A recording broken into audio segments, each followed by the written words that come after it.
ఆంధ్రప్రదేశ్లో సార్వత్రిక ఎన్నికలు దగ్గర పడుతున్నటువంటి నేపథ్యంలో అనకాపల్లిలో రాజకీయం రసవత్తరంగా సాగుతోంది. డిప్యూటీ సీఎం అయినటువంటి ముత్యాల నాయుడు మీద సీఎం రమేష్ అక్కడ పైచేయి సాధించబోతున్నాడు అంటూ కూడా ఒక వార్త ఇప్పుడు సోషల్ మీడియాలో చక్కర్లు కొడుతున్నటువంటి నేపథ్యంలో ఆ వార్త ఏంటనేది మనం విశ్లేషణ చేసుకునేటువంటి ప్రయత్నం చేద్దాం. డిప్యూటీ సీఎంపై సీఎం డే పైచేయి, ఆసక్తికరంగా అనకాపల్లి రాజకీయం, కూటమి లోక్సభ అభ్యర్థిగా పట్టుబిగిస్తున్న సీఎం రమేష్, అసెంబ్లీ అభ్యర్థులతో కలిసి ముందడుగు, ప్రభుత్వ వ్యతిరేకతతో వైకాపా అభ్యర్థుల ఎదురేత. సో అసలు వార్తలోకి వెళ్తే, ఉత్తరాంధ్ర ముఖద్వారం అనకాపల్లి లోక్సభ నియోజకవర్గం. ఓ పక్క నిండైన గ్రామీణ వాతావరణం, మరోవైపు విశాఖ నగరానికి ఆనుకొని పారిశ్రామికంగా అభివృద్ధి చెందుతున్న ప్రాంతం కలగలిసి ఉన్న ఈ నియోజకవర్గం ఆసక్తికర రాజకీయాలకు వేదికగా మారింది. కూటమి తరపున లోక్సభ అభ్యర్థిగా నిలిచిన రాజ్యసభ మాజీ సభ్యుడు సీఎం రమేష్, తెలుగుదేశం భారతీయ జనతా పార్టీల్లో అనుభవం ఉన్న నాయకుడు.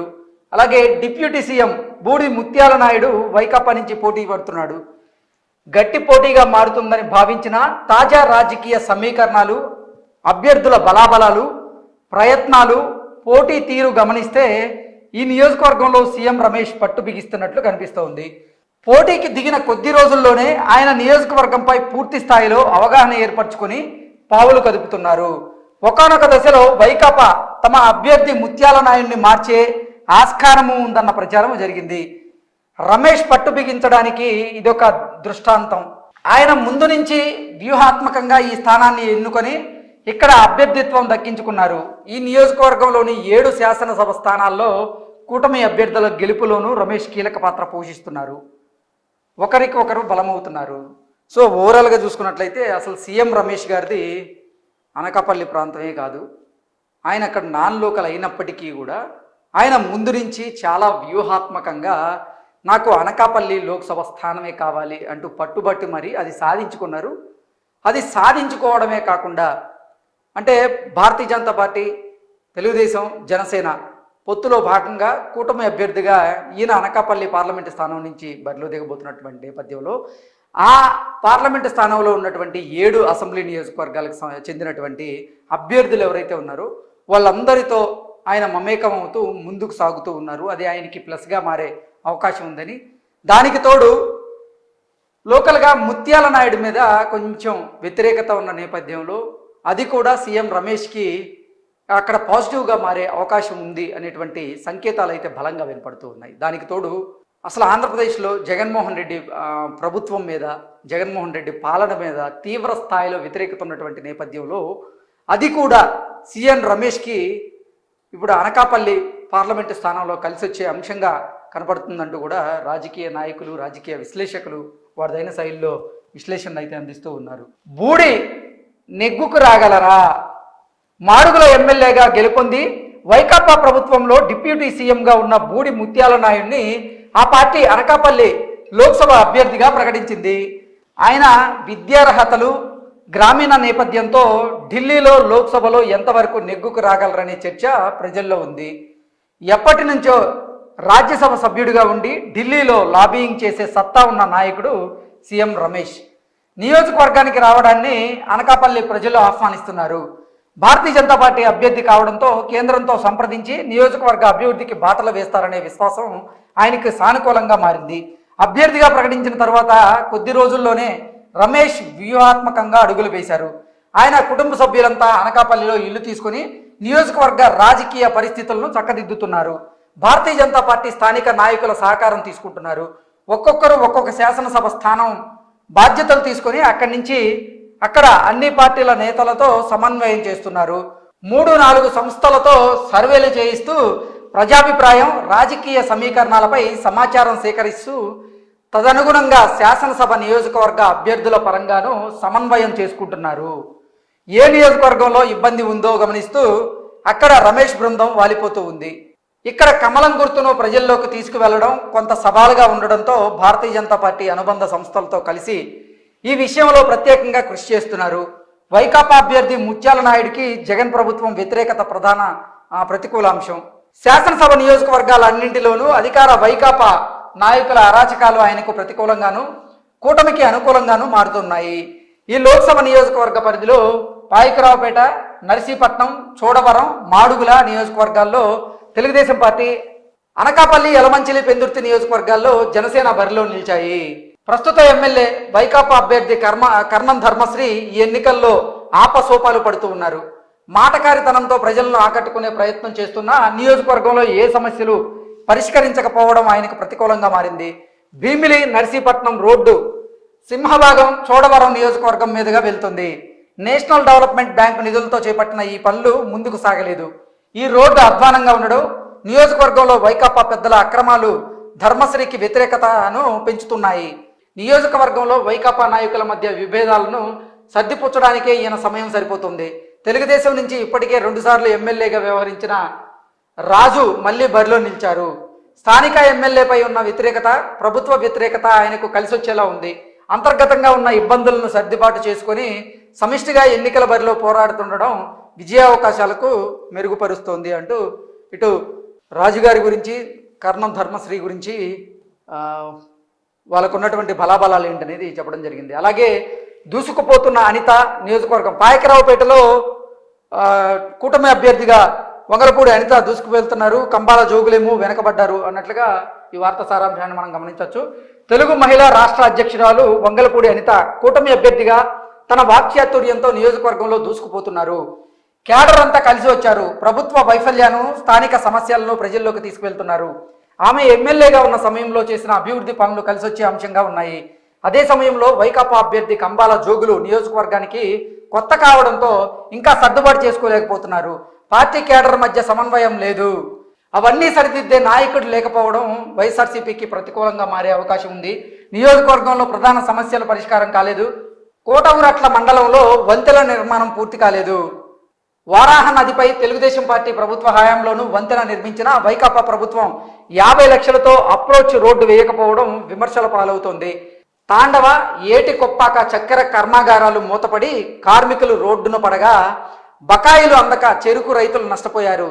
దీనికి తోడు ప్రభుత్వ వ్యతిరేకత కలిసి వైకాపాకు ప్రతికూలతను, కూటమికి విజయావకాశాలను పెంచుతున్నాయి అంటూ పాయకరావుపేట సిచ్యువేషన్ మనం చూసాం. ఇప్పుడు పెందుర్తిలో చూసుకున్నట్లయితే కూటమి సామాజిక బలంతో పంచకర్ల నియోజకవర్గం పెందుర్తి నియోజకవర్గంలో కూటమి అభ్యర్థిగా పంచకర్ల రమేష్ పోటీ చేస్తున్న నేపథ్యంలో వైఎస్ఆర్సీపీ నుంచి అదీప్ రాజు పోటీ చేస్తున్నారు. వాళ్ళ బలాబలాలు ఏంటనేది చూస్తే కూటమి అభ్యర్థిగా జనసేన నుంచి పోటీ చేస్తున్న పంచకర్ల రమేష్ ఎన్నికల బరిలో దూసుకుపోతున్నారు. 3 లక్షలకు పైగా ఓట్లున్న ఈ నియోజకవర్గంలో అందులో సగం ఓట్లున్న పెందుర్తి మండలంలో తెలుగుదేశం పార్టీకి పట్టి ఎక్కువ. ఈ అర్బన్ ప్రాంతంలో మొత్తం 15 మంది కార్పొరేటర్లు తెలుగుదేశం పార్టీకి చెందిన వారే. ఇక్కడ 15 పంచాయతీలు తెలుగుదేశంకి అనుకూలం. ఇక్కడ తెదేపా నియోజకవర్గ ఇన్ఛార్జ్ గండి బాబ్జీ, పీలా శ్రీనివాస్ తదితరులు కూడా కలిసి పనిచేస్తున్నారు. సామాజిక సమీకరణాలు కూడా పంచకర్ల రమేష్కు కలిసి వచ్చేలా ఉన్నాయి. ప్రస్తుత ఎమ్మెల్యే అలాగే వైకాపా అభ్యర్థి అదీప్ రాజుకు పార్టీ క్యాడర్ పరంగానూ సమస్యలు ఉన్నాయి. ఎమ్మెల్యేగా గెలిచిన తర్వాత కార్యకర్తలను, క్యాడర్ను సరిగా పట్టించుకోలేదు. గత 5 ఏళ్లలో మండలానికో నాయకుడు అధికార పార్టీ తరపున ఇష్టారాజ్యంగా వసూలు చేశారు.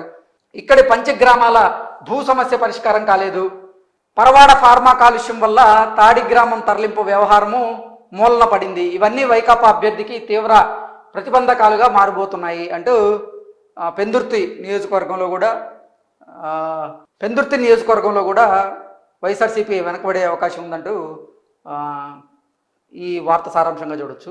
జగన్ కక్ష సాధింపులే తెలుగుదేశం పార్టీకి అదనపు బలం. నియోజకవర్గం నర్సీపట్నం నియోజకవర్గంలో జగన్ కక్ష సాధింపులే తెలుగుదేశం పార్టీకి అదనపు బలంగా మారే అవకాశం ఉందంటూ కూడా ఈ వార్త సారాంశంగా చూడొచ్చు.